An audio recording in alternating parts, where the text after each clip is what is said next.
అంటే పర్ఫెక్షన్ ఎంత వరకు అనేది ముఖ్యం కానీ అందరూ ఇంజనీర్ కాదు కదా. కంటిన్యూ చేయండి సార్. ఇప్పుడు వీళ్ళు సోదరులు ఇద్దరు మాట్లాడినప్పుడు పబ్లిక్ గ్యాదరింగ్ 800 పోలీస్ వ్యవస్థను ఈ రోజు వృధాగా ఖర్చు చేసారు వీళ్ళు అంటారు. పబ్లిక్ గ్యాదరింగ్ అనేది కేసీఆర్ చేసుకుంది కాదండి, ప్రతి ఒక్కరు తెలుసు తెలంగాణ ప్రజలకు. ఆయన వస్తున్నాడంటే ఒక రకంగా చెప్తారండి, ఒప్పుకోకపోయినా అనేది మామూలు. ఇప్పుడు ఏదన్నా ఎక్కడ ఇచ్చిందండి ఇప్పుడు ఒకసారి మీరు అంటే ఒక మీటింగ్ అయినా లేదన్నా ఒక పబ్లిక్ మీటింగ్ అయినా ఏ నియోజకవర్గానికి సంబంధించిన ఆ నియోజకవర్గ ఎమ్మెల్యే కొంతమంది తీసుకొచ్చే ప్రయత్నం చేస్తాడు. ఇక్కడ కూడా అదే జరుగుద్ది. వచ్చిన వాళ్ళకి భోజనాలు, టిఫిన్లు, బ్రేక్ఫాస్ట్, మంచి చెడ్డ అంతా వచ్చిన వాళ్ళకి భోజనాలు అంటే కేసీఆర్ గారి అది ఆయన మైండ్ లో ఉంటది. కొత్త ఏం కాదు. మీ లెక్క అన్నం ఎండబెట్టి బీజేపీ అయితే కనీసము మంచిగా ఇడ్లీ ఏదైనా ప్రోగ్రామ్ పోతే మంచిగా ఇడ్లీ బీజేపీ కేసీఆర్ కనుక నిజంగా ఆయన పిలిపే ఇచ్చినట్టయితే అసలు అక్కడ గిట్ల స్థలం గిట్లా మిగిలేదు కదా, ఈవెంట్ సెక్రటరీ ఇట్లా ఇంత ప్లేస్ ఇట్లా ఉండేది కదా. నిజంగా ఆయన రమ్మని పిలిపిస్తే కేవలం సానుభూతి పరులు, పార్టీకి సానుభూతి లీడర్లే, కార్యకర్త లీడర్ అలా గుర్తుపెట్టుకోండి. అక్కడ మీరు ఒక్కసారి అబ్జర్వ్ చేయండి, మీ రిజల్ట్స్ తీసి చూడండి. అందరు లీడర్లు మాత్రమే వచ్చారు ఆడికి, కేసీఆర్ గారి మీద ఉన్న ప్రేమతో వచ్చారు. ఇలా కాంగ్రెస్ చేసిన నోటీసులు తెలంగాణ ప్రజల ఆత్మగౌరవం దెబ్బతీసింది. వాళ్ళ గుండెకాయని తట్టిరు 100%, గుండెకాయని తట్టిరు. దాని రివెంజ్ ఖచ్చితంగా చూస్తారు రవి గారు. కేటీఆర్ గారు కూడా ఏమంటారు, వరిధాన్యం ఉత్పత్తుల్లో పంజాబ్ హర్యానాను దాటిపోయేలా తెలంగాణను 1 కోటి ఎకరాల మాగాణం చేసినందుకు కేసీఆర్ నోటీసులు ఇచ్చారా? ప్రపంచంలో లిఫ్ట్ ఇరిగేషన్ ప్రాజెక్ట్ అయిన కాళేశ్వరం 4 ఏళ్లలోనే కట్టినందుకు నోటీసులు ఇచ్చారా అని అడుగుతున్నారు. అవును, నిజమే. అది ఉందండి. నేను ఒక విషయం చెప్తా వినండి. ఇలా మిత్రుడు అన్నారు గొలుసు చెరువులు అన్నారు.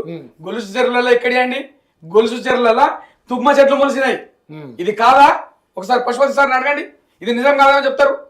మీరు గత చరిత్రలో కాళేశ్వరం ప్రాజెక్టు కట్టక ముందుకు తుమ్మ చెట్లు మొలిసిన మాట వాస్తవమా కాదా? గొలుసు చెరువులలో ప్రభుత్వం వచ్చిన తర్వాత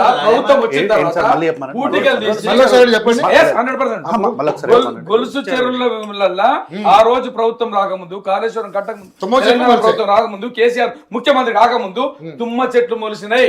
ఇది ఆగండి అన్న, నేను చెప్తానే. తుమ్మ చెట్లు మొలిసిన మాట వాస్తవం కాదా చెప్పండి. మిషన్ కాకతీయ ద్వారా పూటికలు తీసి మిషన్ భగీరథ ద్వారా మంచినీళ్ళు ఎట్లా అందించారో మిషన్ కాకతీయ ద్వారా పూటికలు తీసి కాళేశ్వరం ద్వారా చెరువులను నింపిన మాట వాస్తవం కాదా? కాళేశ్వరం నుండి సింగూరు ప్రాజెక్టు పోయిన మాట వాస్తవం కాదా? ఇటు బస్వాపూర్ పోయిన మాట వాస్తవం కాదా?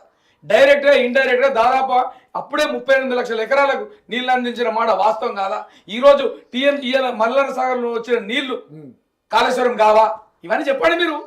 ఏదో కుంగిపోయినాయి, కూలిపోయింది అని చెప్తారండి. ఇలా పొద్దున్న లేస్తే మనం ఛాయ్కెట్ల అలవాటు అవుతాడు తెలంగాణ ప్రజలు.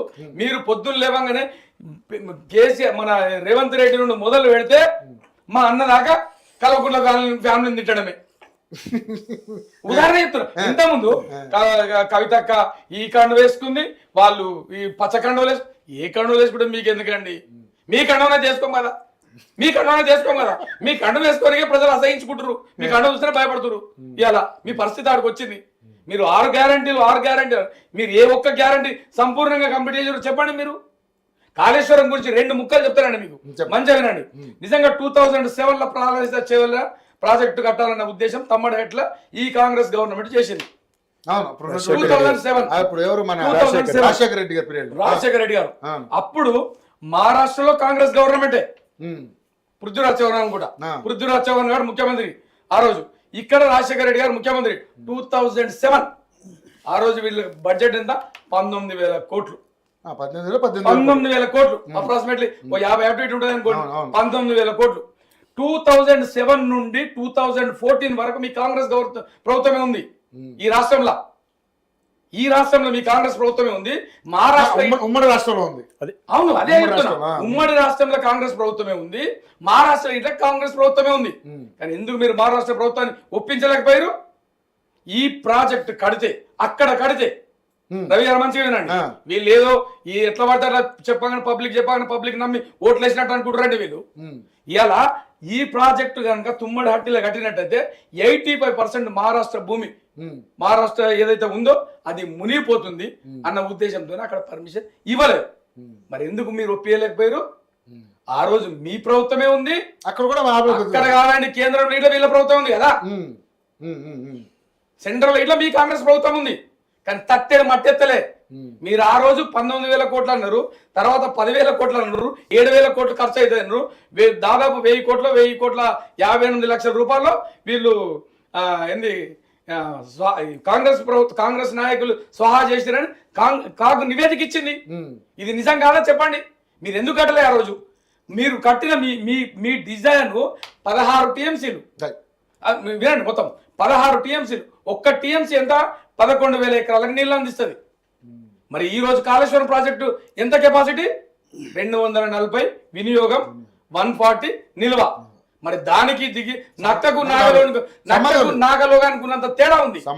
మీరు అది మాట్లాడకుండా ఈ రోజు అది చెప్పకుండా మీ ప్రాజెక్టు సంగతి ఏందో చెప్పకుండా మార్చిర్రు. ఆ రోజు మార్చకపోతే మీరు ఎందుకు మరి సాంక్షన్ చేయలే? ఇప్పుడు మీరు కట్టించింది ఇంత డెవలప్ చేసినందుకు వాళ్ళు ఏమంటలేదు సార్. మార్చిన విషయం ఇట్లా మాట్లాడుతున్నారు వీళ్ళు. మీరు మార్చిందే కమిషన్ గురించి, మీరు కకృతి పడి మేము మార్చమంటారు కదా. మీరు కకృతి పడకపోతే ఆ రోజు ఎందుకు పర్మిషన్ చేయలే మీరు? ఆ రోజు ఉమ్మడి ఆంధ్రప్రదేశ్ లో మీ పార్టీ, మీ కాంగ్రెస్ గవర్నమెంట్ ఉంది, మహారాష్ట్రలో కాంగ్రెస్ గవర్నమెంట్ ఉంది, సెంట్రల్ లో కాంగ్రెస్ గవర్నమెంట్ ఉంది. తట్టెడు మటీరియలే మీరు 10,000 కోట్ల రూపాయలు స్వాహా చేసిరు.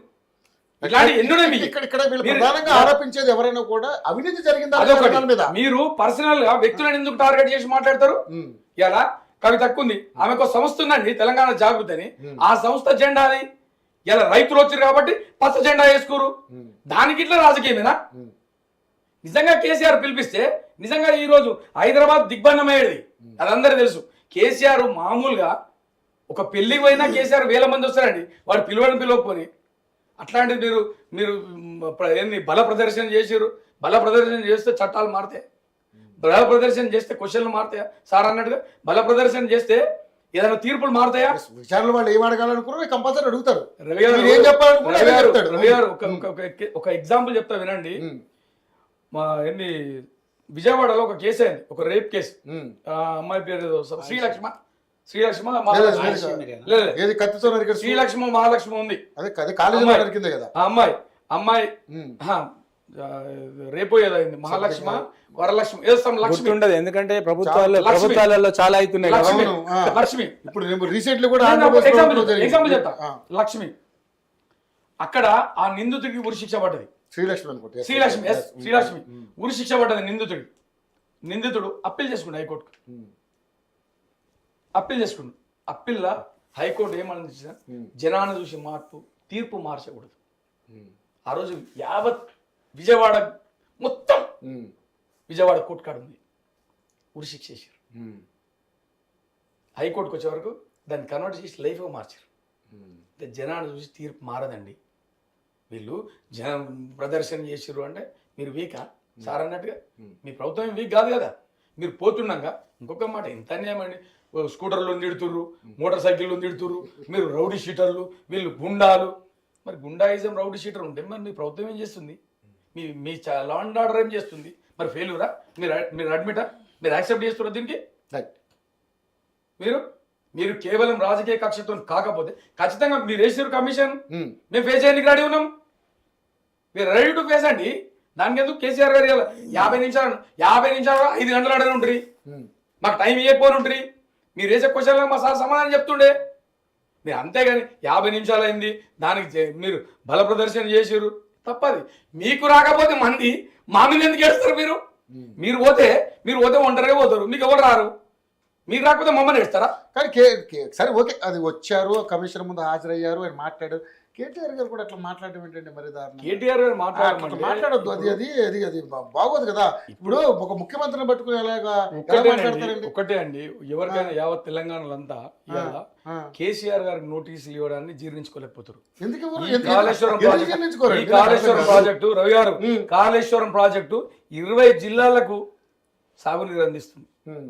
20 జిల్లాలకు సార్ మంచి ఉద్దేశమే కావచ్చు సార్. సాగునీరు. దాంట్లో జరిగినటువంటి అట్లాంటి అవినీతి మీద దాన్ని ఎవరైనా మీరు- ఎవరి మీద వచ్చినా వెళ్ళాల్సిందే కదా. మీరు- ఇందాక ఎన్టీఆర్ గారికి ఇప్పుడు తప్పలేదు, ఇంతకుముందు సార్ అన్నాడు. పివి నరసింహరావు గారికి తప్పలేదు. ఇంతకుముందు సార్ అన్నాడు ఇప్పుడు నువ్వెంతరా బై అంటే నువ్వెంతరా బై అంతే ఉంటది మా దగ్గర.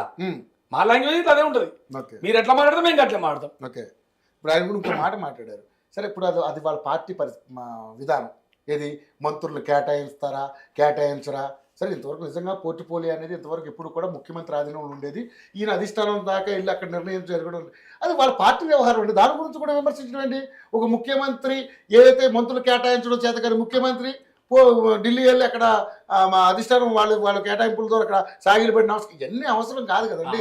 మీరు అన్నది కరెక్ట్. అవసరం కానప్పుడు అందుకు లోపడే మాట్లాడాలి. మీరు మేము ఇంత పుంజులో మనం మాట్లాడద్దు. మీరు ఎంత పుంజులో ఈ రాష్ట్ర ప్రజలు అందరికీ తెలుసు. రైట్, మీరు అంతకే మాట్లాడాలి. రైట్ రైట్ ప్రేమన మీరు చెప్పండి ఫైనల్గా. నిజంగా అంటే ఈ ప్రాజెక్ట్ విషయంలో అవినీతి మీద ఏదైతే వచ్చినటువంటి ఈ విమర్శలకి కేసీఆర్ గారు సమాధానం చెప్పారా లేదా అనేది మనకి లోపల ఏం జరిగిందో మనకు తెలియదు. సరే 50 నిమిషాల పాటు జరిగింది, ఆయన 18 సమాధానాలు చెప్పారు. కానీ ఈ అంత వ్యవహారం అంతా చూస్తుంటే సరే మీరు ఒక విమర్శ చేశారు, అంతమంది అవసరం ఏంటని. సరే ఓ నాయకుడు అన్న తర్వాత